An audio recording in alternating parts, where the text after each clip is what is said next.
Nabi Muhammad alaihi salatu wassalam dalam hadis Abdullah bin Amr ibn al-As dihasankan oleh Syekh Al-Albani dalam Sahih At-Targhib, kata Nabi sallallahu alaihi wasallam, yajtami'una yaumal qiyamati fayuqalu aina fuqara'u hadhihi al-ummati wa masakinuha fayaqumun.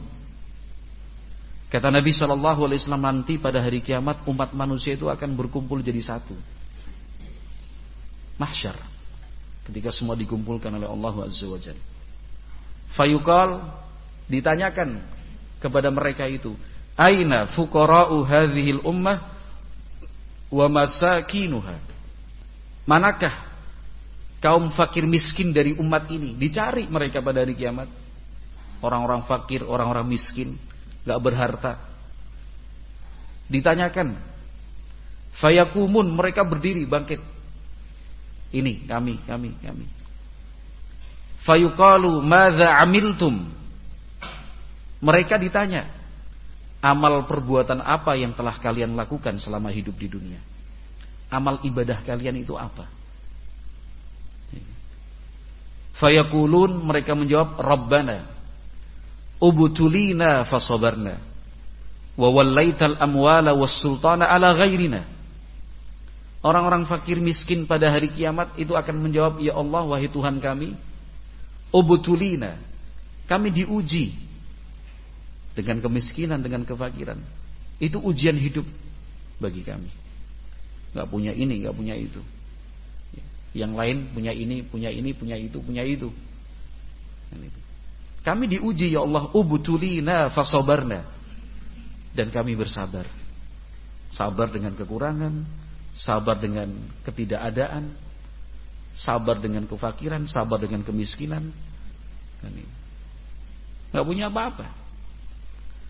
Padahal watak kita kan gak suka sekali lagi dengan kefakiran dan kemiskinan. Tapi coba lihat riwayat hadis, riwayat ini, berita yang disampaikan oleh Nabi Muhammad SAW tentang orang yang fakir miskin, tentang kefakiran dan kemiskinan yang kita tidak suka itu. Mereka mengatakan, Rabbana ubtulina fasabarna, ya Allah, wahai Tuhan kami, selama hidup di dunia kami diuji dengan kefakiran, dengan kemiskinan. Fasabarna, dan kami bersabar. Wa wallaital amwala was sultana ala ghairina, dan engkau telah berikan harta serta kekuasaan itu kepada orang lain, bukan untuk kami. Sabar. Harta kami tidak punya, harta itu engkau berikan kepada orang lain, bukan kepada kami. Kami rakyat jelata, gak punya apa-apa, tidak ada kedudukan, gak ada pangkat, statusnya status rendah di mata masyarakat dan umumnya orang. Adapun kekuasaan itu engkau berikan kepada yang lain. Itu kan jawaban, karena ditanya madza amiltum, amal perbuatan apa yang sudah kalian lakukan di dunia. Ketika mereka menjawab seperti tadi, fayaqulullahu azza wajalla, Allah subhanahu wa ta'ala menghukumi, shadaqtum, benar kalian. Artinya jawaban itu benar, jujur, bukan berbohong. Shadaqtum fayadkhulunal jannata qablan nas. Lalu kata Nabi SAW, fakir miskin, orang-orang yang fakir, orang-orang yang miskin, yadkhulunal jannata qablan nas, masuk surga sebelum orang-orang.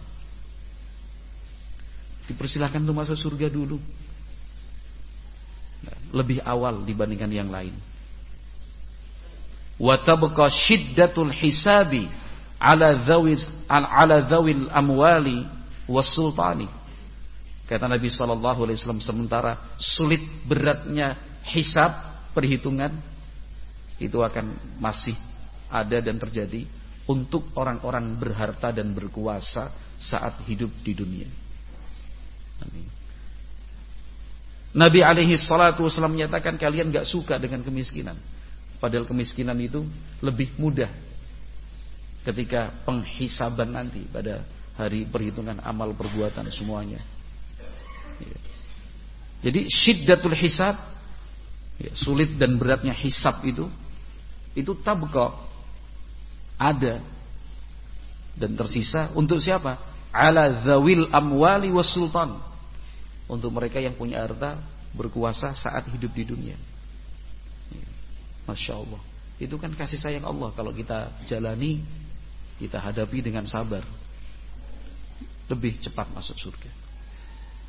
Yang lain yang hartanya banyak, ya harus menghadapi hisab lebih. Karena ditanya, harta itu dari mana? Cara engkau mendapatkan dan memperolehnya seperti apa? Harta yang engkau punya itu untuk apa? Engkau habiskan buat apa? Jadi semakin banyak hartanya, semakin banyak jawaban yang harus kita berikan. Orang yang berkuasa juga seperti itu. Tidak sedikit orang iri. Kenapa? Yang lain punya jabatan, saya enggak. Padahal saya ikut merintis dari pertama loh. Saya lebih banyak prestasinya. Saya lebih senior. Tapi kenapa dia yang naik pangkatnya, ini jabatan kedudukannya, berkuasa? Banyak orang iri. Bahkan saling jegal menjegal, potong memotong. Bahkan menusuk dari belakang. Teman dekatnya aja jadi korban. Supaya apa? Supaya dia yang naik, yang lebih berkuasa. Perlombaan untuk memperoleh kekuasaan itu, ambisi dan ketamakan pada kekuasaan itu membuat gelap mata, buta, sehingga tidak kenal halal dan haram lagi. Apapun dilakukan yang penting dapat kekuasaan. Ya semakin besar dan semakin tinggi kekuasaannya, ya maka hisabnya juga akan semakin berat.